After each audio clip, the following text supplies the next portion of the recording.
안녕하세요. 경제창위 이재한입니다. 한 주간 시장이 너무나 어려웠습니다. 우리나라 증시뿐만 아니라 글로벌 증시가 거의 폭락에 가까운 수준으로 하락을 하고 있습니다.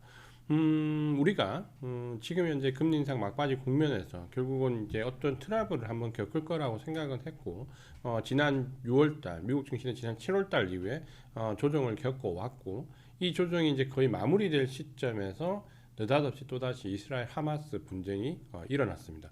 이걸로 국제금리가 오히려 더 상승하는 가속화되는 현상이 나왔고, 유가도 상승하면서 전반적으로 증시 전체에 대한 하락 압박감이 상당히 강해졌습니다.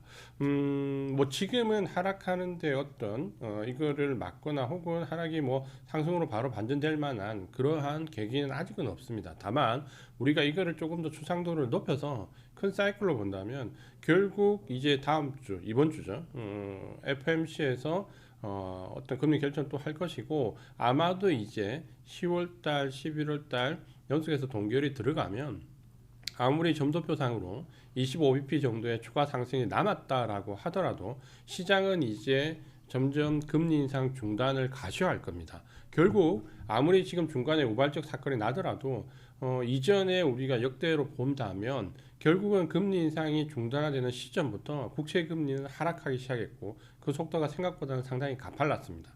지금 이 고금리 상태가 얼마나 지속될 것인가에 대한 논란은 있지만, 저는 일단 금리 인상 중단이 가시화되면 국채 금리는 가파르게 내려갈 거라고 예상을 합니다. 물론 이게 어느 정도의 시간과 떨어지는 속도에서 차이는 있겠지만, 국채 금리가 더 이상 고공행진을 하지 않는다라고 하면 시장은 분명히 바뀔 걸로 보고요.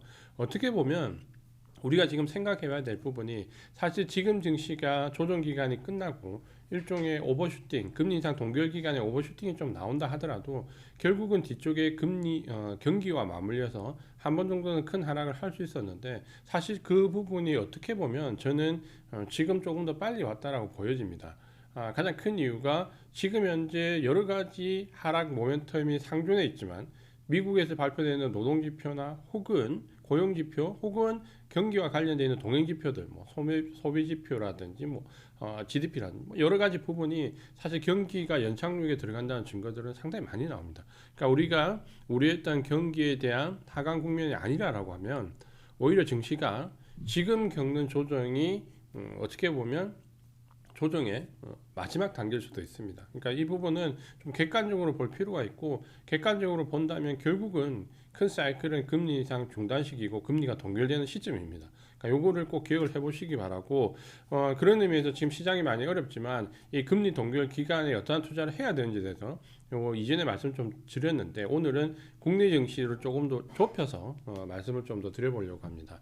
우리가 2000년대 이후에 금리 인상 동결, 금리가 우리가 보통 볼 때 뭐 인상되는 구간, 금리가 인하되는 구간, 그리고 금리가 동결되는 구간, 크게 보면 금리 사이클로 본다면 세 가지 사이클이 있고 거기마다 증시가 어떤 분기점을 형성하죠. 근데 특징적인 부분을 본다면 2000년대 이후에 금리 동결 기간이 상당히 많이 늘어났습니다. 그러니까 예전에는 금리 동결되는 기간이 채 6개월에서 왔다 갔다 했거든요. 금리가 인상이 중단되고 한 6개월이면 바로 금리가 인하되는 그런 현상이 많이 왔었습니다. 근데 물론 우리가 내년 뭐 5월 이후에 금리 인하를 기대를 하고 있지만, 사실 2000년대 이후에 실질적으로 금리가 인하되는 데까지 동결 기간이 어느 정도 지속됐냐면 평균적으로 12개월 이상, 18개월 정도까지 평균적으로 금리 동결 기간이 많이 늘어났습니다. 그러니까 어떻게 보면 우리가 금리가 인상되는 구간, 금리가 인하되는 구간에 익숙한데, 이제는 금리가 동결되는 기간도 뭔가 단기적인 전략이 아니라 좀 치밀한 전략적인 접근이 필요한 시기가 2000년대 이후에는 많이 발생을 했습니다.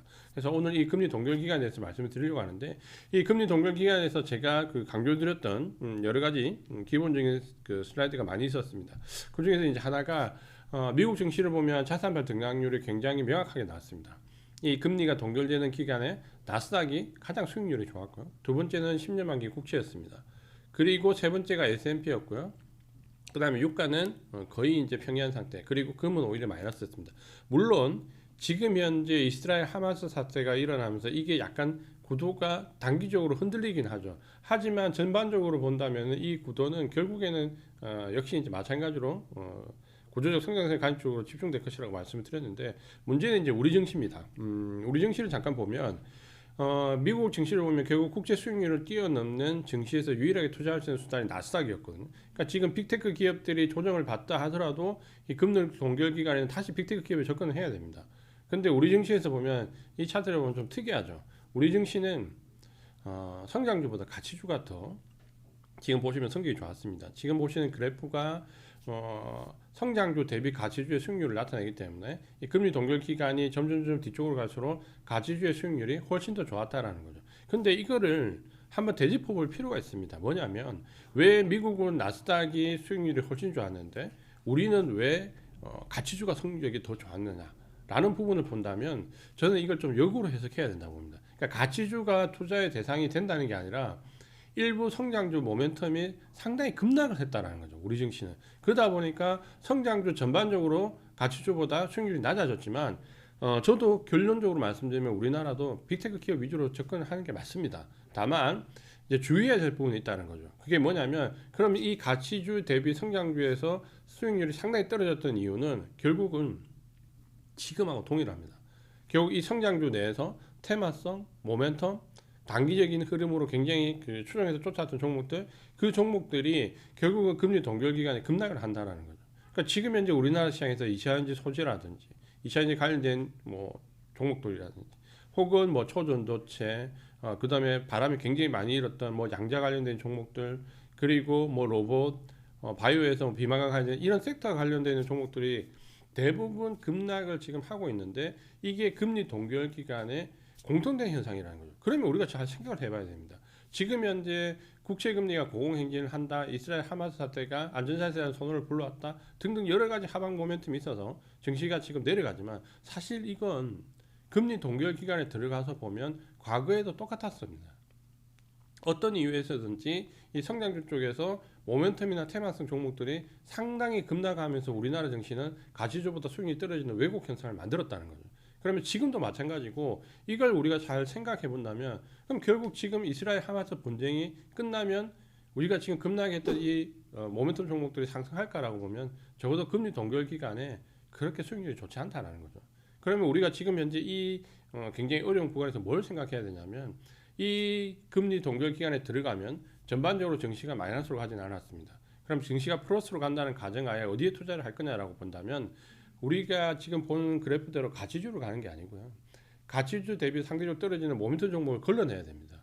그리고 그 종목들을 걸러내고 나면 남는 진짜 성장주에서 찾아야 되는데 그게 미국의 나스닥 빅테크 기업이라면 우리는 AI 반도체 관련되어 있는 기업들이나 그 관련되어 있는 부품 소재 혹은 전장과 관련되어 있는 부분 이렇게 구조의 성장성을 가져가는 쪽으로 포커스를 맞춰야 된다는 거죠.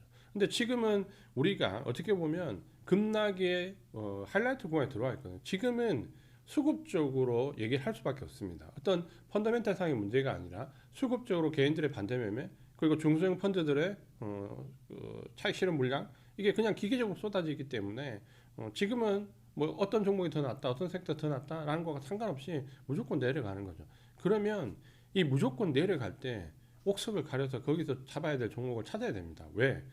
지금이 잘 생각해 보십시오. 경기가 하강으로 가는 시기가 아닙니다. 미국의 실물 경기 지표는 더 좋게 나오고 있죠. 우리나라는 지금 최악이다. 내년에 EPS 턴아웃 되는 률이 우리나라가 1등입니다. 지난번에 말씀드린 대로. 내년을 대비해서 뭔가 그림을 그려가야 되는데 결국은 지금이 이제 투자해서 정말 유심히 세심하게 봐야 될 시기고 그게 어느 쪽으로 가야 되는지는 과거의 사례를 보면 좀 더 명확하게 나온다는 거죠. 그 최근에 보면 60년대 후반 얘기를 굉장히 많이 합니다. 그러니까 60년대 후반에 보면 똑같이 지금처럼 굉장히 인플레이션이 왔고 이거에 대한 긴축으로 인해서 증시가 압박을 받았던 시기가 있습니다. 60년대 후반의 시기인데 잘 모르시는 분도 계시겠지만 이 60년대 후반의 시기에 그때는 이제 사실 뭐 속칭 얘기하면 워렌 버핏도 손을 들었을 때가 있습니다. 지금 같은 상황이었죠.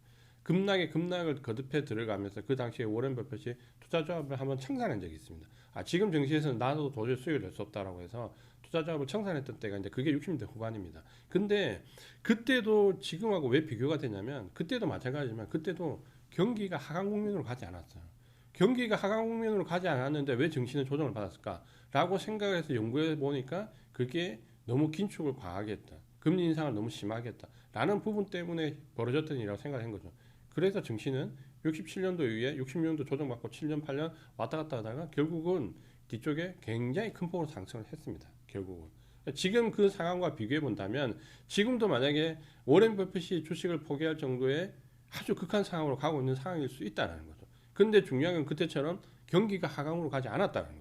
그럼 펀더멘탈 변화가 없는데 모멘텀 상에 어떤 압박을 받는다? 결국 그거는 뒤쪽에 상승이 훨씬 더 크게 나옵니다. 그러니까 요거를 꼭 기억을 하시고 오늘 말씀드렸던 우리 증시에서 이 부분을 본다는 것과 또 한 가지는 이 금리 동결기에는 소형주보다는 대형주입니다. 그건 당연하겠죠. 왜냐하면 결국 국채 수익률을 넘어서는 일부 종목에만 일부 섹터에만 결국 증시에 자금이 유입될 건데 그거는 상당히 제한적이라는 거예요.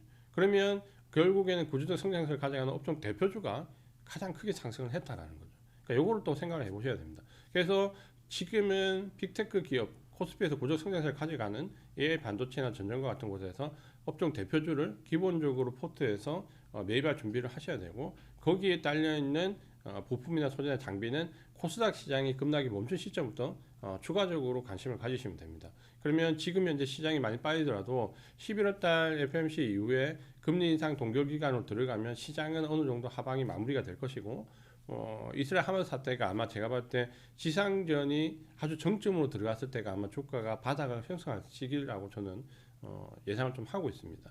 그러면 지금부터 서서히 준비를 하셔가지고 이 금리 동결 기간 짧으면 1개월 길면 18개월까지 가는 이 기간 동안 아주 소수에 오르는 포커스를 받는 구조적 성장성을 가져가는 종목 우리는 가치주일 것 같지만 말씀드린 대로 가치주가 아니라 모멘텀이나 테마성 종목에 제외한 구조적 성장성이 있는 빅테크 기업, IT 성장주 그리고 일부 경기 소비재도 역시 여기서 답을 찾아야 된다라고 오늘 말씀을 드리고 싶습니다. 시장이 굉장히 어렵잖아요. 누구나 다 알고 있습니다. 근데 지금 이 시기가 우리가 아주 급등을 해서 경기가 흥청망청 갔던 경기의 정점에서 금리 인상을 했던 시기가 아닙니다. 지금 현재의 어려움은 팬데믹이라는 우리가 겪어보지 못한 100년 동안 아주 구조적인 부분에서 특이한 경우에 나오는 그래서 지금은 경기가 흥청망청 가서 금리 인상이 된 게 아니라 공급망 교란에 의해서 어쩔 수 없이 나왔던 금리 인상이라면 이게 어느 정도 휴증을 겪어서 지금과 같은 주가가 빠지는 모멘텀이 당연히 나올 수 있죠. 근데 결국은 그 뒤에 반대급부는 훨씬 더 크게 나온다. 이거는 우리가 과거의 주식 그 사이클에서 항상 펴왔던 진리입니다. 지금은 어떻게 보면 좀 전에 말씀드린 대로 워렌 버핏조차 투자를 포기하고 싶은 그 시기일 수 있습니다. 근데 워렌 버핏이 이제 거기서 교훈을 저는 얻었다고 보거든요. 시장이 정말 차고차고 갔는데 그게 펀더멘탈 상의 문제가 아니라면 그때 주식을 사야지 시장에서 벗어나는 게 아닌구나를 저는 제 개인적으로 워렌 버핏이 60년대에 느꼈다라고 생각을 합니다. 그 교훈을 삼아서 아마 그 이후부터는 워렌 버핏의 투자가 달라졌죠. 펀더멘탈의 변화가 없는 일시적인 위기는 혹은 구조적인 위기가 아닌 모멘텀에 의한 위기는 지나고 보면 기회다. 이걸 강조드리면서 이번 주 경제창 위에서는 어려운 구간에서 우리가 11월 달 FOMC 이후에 어떤 전략을 가지고 가져가야 되는지에 대해서 말씀을 드렸습니다. 절대 주식은 저점에서 절대 살 수 없습니다. 이거는 제가 30년 주식하면서 경험입니다. 항상 우리가 차트를 보고 내가 이때 사서 이때 고점에 팔았으면 3배 수익이 되라고 생각하지만 그 저점에서 주식을 산 사람은 아마 주식을 처음 시작해서 아무것도 모르는 초보자가 아닌 이상 거기서 사시는 분은 없을 겁니다. 그러면 저점에서 수익을 누가 누리냐? 주식을 가지고 있는 사람만이 누릴 수 있습니다. 그 저점의 어려운 하락을 견딘 사람만이 거기에 대한 보상을 받을 수 있습니다.